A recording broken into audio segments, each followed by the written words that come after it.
Hello friends, आज के video में हम लोग डिस्कस करने वाले हैं वैक्सीनेशन शेड्यूल के बारे में। आपको अपने बच्चों के लिए प्रॉपर वैक्सीनेशन करवाना चाहिए और इसका जानकारी आपको अच्छे से होना चाहिए कि नहीं होना चाहिए।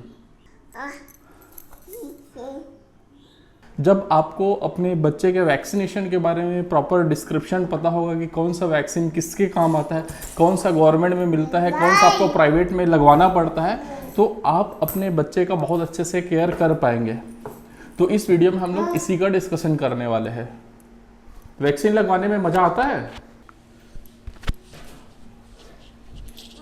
तो सबसे पहले हम लोग देखते हैं कि जब किसी चाइल्ड का बर्थ होता है तो उस समय हमें कौन कौन सा वैक्सीन देना चाहिए बच्चे को। तो जो सबसे पहला वैक्सीन दिया जाता है वो होता है BCG का, मीन्स जब बच्चे का जन्म होता है उसी समय वो दिया जाता है। ये जो BCG है मेनली ये होता है ट्यूबरकुलोसिस के लिए, मीन्स TB के अगेंस्ट में ये एक्ट करता है और ये ज़रूरी है। और ये गवर्नमेंट स्कीम के अकॉर्डिंगली गवर्नमेंट से ये मिलता है, ये आपको अलग से प्राइवेट में लगवाने का ज़रूरत नहीं है। यदि आप गवर्नमेंट हॉस्पिटल में जाएंगे तो वहाँ पर आपके बच्चे को ये वैक्सीन लग जाएगा। दूसरा जो होता है ओरल पोलियो वैक्सीन का जो फर्स्ट डोज होता है वो दिया जाता है। ये पोलियो के अगेंस्ट में एक्ट करता है। पोलियो का वैक्सीन के बारे में आप सबको पता ही होगा, ठीक है। तो ये भी आपको गवर्नमेंट के द्वारा दिया जाता है। थर्ड वैक्सीन जो होता है जो विदिन 24 आवर आपको लगवाना चाहिए अपने बच्चे को। जनरली बहुत लोग ये मिस कर देते हैं, इसको आपको ध्यान देना चाहिए, ठीक है। ये होता है आपका हेपेटाइटिस बी। हेपेटाइटिस बी का जो फर्स्ट डोज है बच्चे के जन्म के विदिन 24 आवर लग जाना चाहिए। ये हेपेटाइटिस बी के अगेंस्ट में काम करता है। ये भी गवर्नमेंट स्कीम में इंक्लूडेड है। यहाँ पर मैं आप लोग को बता रहा हूँ कि कौन सा गवर्नमेंट स्कीम में इंक्लूडेड है, कौन सा नहीं है। बट यहाँ पर ये फिक्स नहीं है, बिकॉज इंडिया की बात करें तो इंडिया में बहुत सारे स्टेट्स हैं, अलग अलग स्टेट्स का अलग अलग रूल्स है। तो उसके अकॉर्डिंगली हो सकता है बहुत सारे वैक्सीन्स आपके स्टेट में मिले और हो सकता है कुछ वैक्सीन्स आपके स्टेट में गवर्नमेंट की सप्लाई ना हो, ठीक है। तो अकॉर्डिंगली ये स्टेट टू स्टेट वेरी करेगा। अब हम लोग बात करते हैं बच्चा जब 6 वीक्स का हो जाता है, मीन्स 1.5 महीने का अप्रोक्सीमेटली हो जाता है, तब कौन कौन सा वैक्सीन लगेगा। इसमें जो वैक्सीन लगेगा वो होता है DTWP, इसी को हम लोग D टाइप भी बोलते हैं। इसका फर्स्ट डोज लगता है।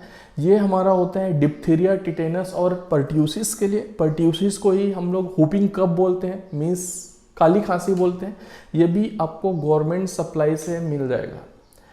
नेक्स्ट जो वैक्सीन लगता है 6 वीक में वो होता है IPV।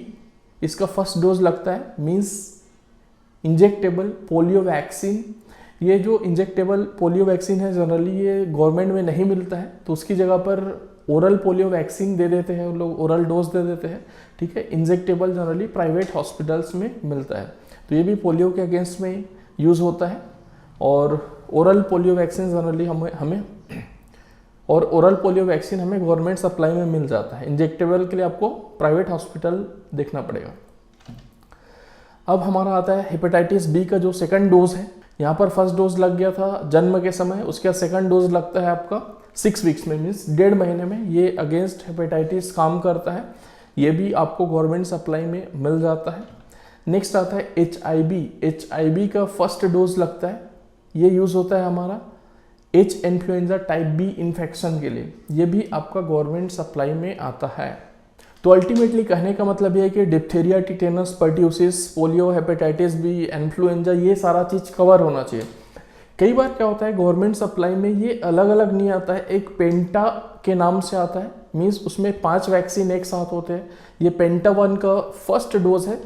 ये कवर करता है आपका diphtheria, tetanus, hepatitis B, pertussis और हीमोफाइलस इन्फ्लुएंजा टाइप बी। जो ये हीमोफाइलस इन्फ्लुएंजा टाइप बी का अलग था, यहाँ पर DTWP था और यहाँ पर हेपेटाइटिस बी का अलग था। इन तीनों वैक्सीन को छोड़ दिया जाए और एक सिंगल पेंटा वैक्सीन लगाया जाए तो पांचों का काम करेगा और बच्चे को भी कम तकलीफ होगा, क्योंकि एक ही इंजेक्शन में सारा चीज़ हो जाएगा। तो ये पेंटा वैक्सीन का बेनिफिट है। इसके बाद जो नेक्स्ट वैक्सीन हम लोग 6 मंथ में लगवाते हैं वो आता है हमारा रोटावायरस का जो फर्स्ट डोज है। ये यूज़ होता है अगेंस्ट रोटावायरस इन्फेक्शन, मीन्स बच्चों को जब सीवियर डायरिया हो जाता है तो वो जनरली रोटा वायरस के कारण होता है। इसलिए जो रोटा वायरस का वैक्सीन है वो बच्चों को देना चाहिए। अर्लियर ये गवर्नमेंट स्कीम में नहीं आता था, बट अब ये गवर्नमेंट स्कीम में आ गया है। गवर्नमेंट सप्लाई में आपको ये मिल जाएगा, मीन्स आप अपने बच्चे को गवर्नमेंट हॉस्पिटल में लेकर के जाते हैं तो ये वैक्सीन लग जाएगा। बट अगेन यहाँ पर एक पॉइंट है कि आप कौन से स्टेट में रहते हैं उसके ऊपर डिपेंड करता है। अगला जो वैक्सीन है वो होता है न्यूमोकोकल, जिसको हम लोग पीसीवी भी बोलते हैं। इसका फर्स्ट डोज है to prevent pneumococcal disease, means जो लंग इन्फेक्शन होता है या फिर निमोनिया हो जाता है। कई बार ये न्यूमोकोकल इन्फेक्शन के कारण ईयर इन्फेक्शन या फिर साइनस इन्फेक्शन भी हो जाता है, मेनिंगाइटिस हो जाता है। उन सब से प्रिवेंट करने के लिए हम लोग को ये वैक्सीन लगवाना चाहिए। ये वैक्सीन गवर्नमेंट सप्लाई में नहीं आता है, ये आपको प्राइवेट हॉस्पिटल में खुद से परचेज करके लगवाना पड़ता है। तो मैं तो सजेस्ट करूंगा कि आप ये वैक्सीन अपने बच्चे को लगवा दीजिए, तो फ्यूचर के लिए अच्छा रहेगा। Means pneumococcal disease mainly respiratory tract को इन्फेक्ट करता है। जैसे अभी कोविड-19 चल रहा है, कोविड-19 भी एक टाइप का रेस्पिरेटरी ट्रैक्ट इन्फेक्शन है। तो फ्यूचर का हम लोग नहीं कर सकते कि कौन सा टाइप का इन्फेक्शन या फिर पैंडेमिक आएगा, इसलिए हम लोग को ट्राई करना चाहिए कि जितने भी वैक्सीन अवेलेबल है हम अपने बच्चे को लगवा दें। यहाँ पर इस वीडियो में मैं जितना भी वैक्सीन्स का डिस्कशन कर रहा हूँ उन सब का एक पीडीएफ बना करके इस वीडियो के डिस्क्रिप्शन में मैं एक लिंक डाल दूंगा, तो वो पीडीएफ आप डाउनलोड कर सकते हैं, जो आपके बच्चे के लिए काफ़ी यूज़फुल हो सकता है। अब नेक्स्ट हम लोग बात करते हैं 10 वीक्स पे, मीन्स लगभग हमारे बच्चे को हो गया 2.5 महीने। तो 10 वीक्स में कौन कौन सा वैक्सीन लगेगा? जो फर्स्ट लगेगा DTWP, मीन्स वही डिप्थीरिया, टिटेनस एंड पर्ट्यूसिस का जो है सेकंड डोज लग जाएगा, ये भी गवर्नमेंट से आपको मिल जाएगा। दूसरा आपको IPV means injectable polio vaccine का सेकंड डोज, या फिर ओरल पोलियो वैक्सीन का जो है थर्ड डोज लगेगा। मीन्स जब बर्थ के समय ओरल पोलियो वैक्सीन है उसको हम लोग फर्स्ट डोज गिनेंगे तो ये थर्ड डोज हो जाएगा, उसको 0 डोज गिनेंगे तो ये सेकंड डोज हो जाएगा। ठीक है, तो अल्टीमेटली जो भी पोलियो का वैक्सीन है गवर्नमेंट इस पर काफ़ी ध्यान देती है पोलियो को इरेडिकेट करने के लिए। और जो पोलियो वैक्सीन है हर 6 मंथ्स में बच्चों को पिलाया जाता है। ठीक है, आप देखे होंगे कि आपके घर के आसपास आते हैं, आपके घर में जाकर के पोलियो का वैक्सीन पिला करके जाते हैं, वही होता है ओरल पोलियो वैक्सीन। नेक्स्ट जो होता है हेपेटाइटिस बी का थर्ड डोज है। ठीक है, ये 10 वीक्स पे देते हैं, मीन्स 2.5 महीने के एज पे देते हैं बच्चे को। फिर आता है HIV का जो है सेकंड डोज है, ये इन्फ्लुएंजा टाइप बी इन्फेक्शन के लिए यूज़ होता है। अगेन गवर्नमेंट सप्लाई में क्या होता है, ये सारे वैक्सीन को मिला करके पेंटा वैक्सीन बना देते हैं। पेंटा वैक्सीन का सेकंड डोज तो वो कवर करेगा आपका diphtheria, tetanus, hepatitis B, pertussis, haemophilus, influenza type B, ये सारा चीज़ कवर कर लेता है। मीन्स 3 वैक्सीन की जगह एक सिंगल वैक्सीन लगाओ, उसमें 5 चीज़ कवर हो जाएगा। ये भी गवर्नमेंट सप्लाई में आता है। नेक्स्ट आता है रोटा वायरस का सेकंड डोज, ये भी अगेंस्ट वही रोटा वायरस इन्फेक्शन काम करेगा। इसका सेकंड डोज हमें 10 वीक्स पे लगवा लेना चाहिए। देन सेकंड डोज आता है न्यूमोकोकल का टू प्रिवेंट न्यूमोकोकल डिजीज, ये गवर्नमेंट सप्लाई में नहीं आता। आपको अपने फर्स्ट डोज पहले लगवा लिया है 6 वीक्स पे, अब सेकंड डोज आपको इसका लगवाना है। तो ये हो गया 10 वीक्स का कार्यक्रम। अब नेक्स्ट आता है 14 वीक्स। तो 14 वीक्स में जितने भी हैं वो सेम चीज़ रिपीट होंगे जो हमने 10 वीक्स में दिया था, सेम चीज़ एज इट इज़ रिपीट होगा, उसी का जो अगला डोज है। जैसे आपका DTWP है उसका थर्ड डोज आ गया, IPV है उसका थर्ड डोज आ गया, या फिर IPV की जगह पर ओरल पोलियो वैक्सीन होगा तो उसका 4th डोज काउंट कर लेंगे हम लोग। देन हेपेटाइटिस बी का 4th डोज आ जाएगा, HIV का थर्ड डोज आ जाएगा जो इन्फ्लुएंजा के लिए, या फिर हम लोग ये DTWP और हेपेटाइटिस बी और HIV इन तीनों को हटा दे तो उसकी जगह पर पेंटा 3 दे दिए, मीन्स पेंटा वैक्सीन का थर्ड डोज दे दीजिए, तो एक ही चीज़ है, सेम काम करेगा। और उसके बाद फिर रोटा वायरस का थर्ड डोज और न्यूमोकोकल PCV का थर्ड डोज, ये आपका 14 वीक्स हो गया। और ये आपका सेम रिपीटेशन आपका 10 वीक्स का। ठीक है, तो आई होप आपको यहाँ तक क्लियर हो गया होगा कि कौन कौन सा आपको वैक्सीन लगवाना चाहिए।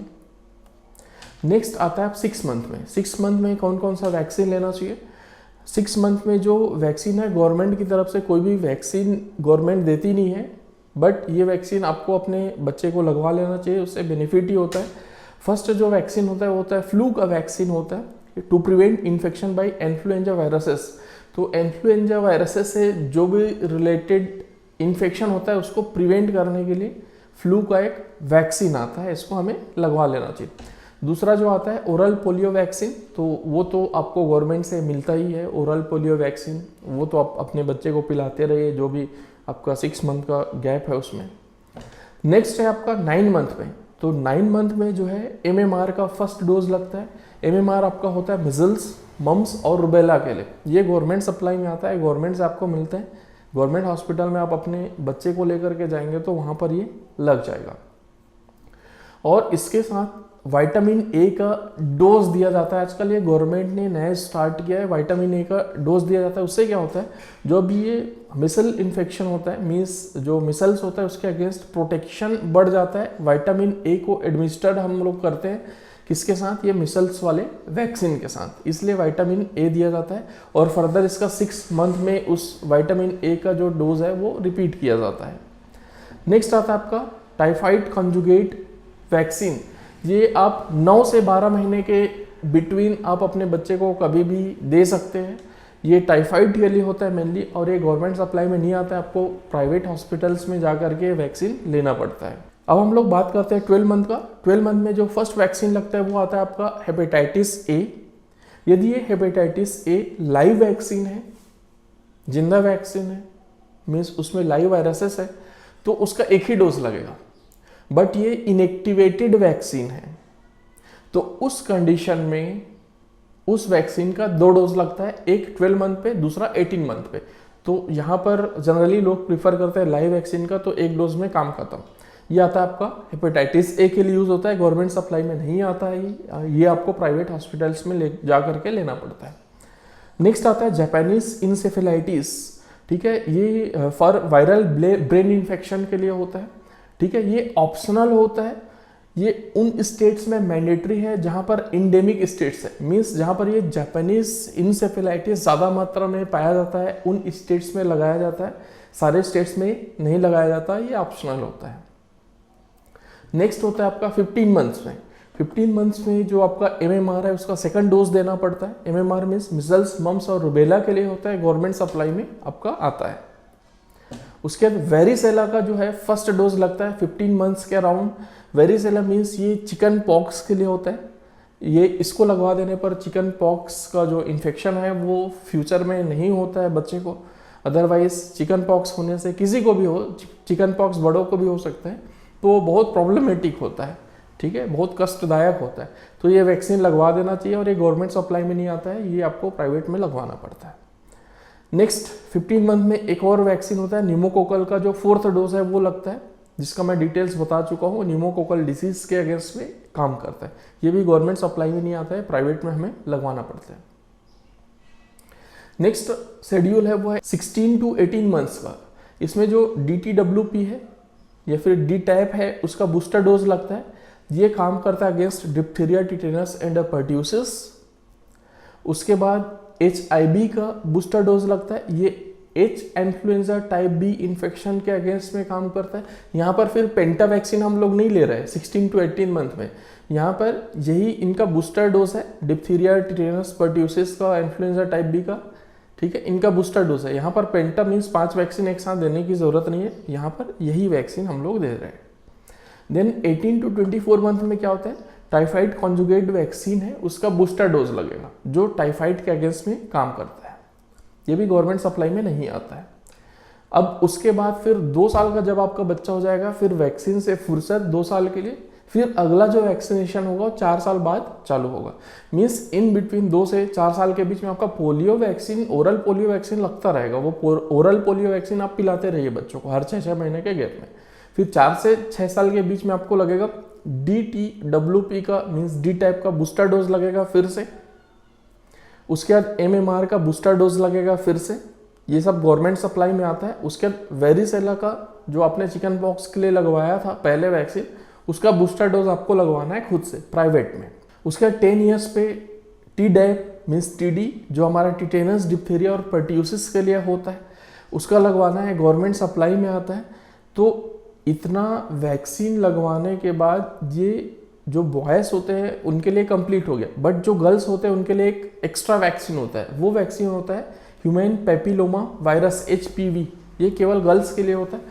ये यूज़ करते हैं हम लोग to prevent cancer of the cervix. जो सर्विक्स कैंसर है उसके प्रिवेंशन के लिए हम लोग ये वैक्सीन लगवाते हैं। इसका 3 डोज होता है जो हमें 10 से 15 साल के एज के बीच में गर्ल्स को लगवाना चाहिए। इसका PDF मैं आपको डिस्क्रिप्शन में दे दूंगा। सो आई होप आपको वैक्सीनेशन शेड्यूल के बारे में अच्छे से डिटेल मालूम हो गया होगा, कौन सा वैक्सीन हमें कब लगवाना चाहिए, क्यों लगवाना चाहिए, उस सब का डिटेल्स पता लग गया होगा और आप अपने बच्चों को अच्छे से वैक्सीन लगवाएंगे। So thank you so much. बोल दे thank you so much. Bye बोल दे, बाय बोल दे, बाय बाय।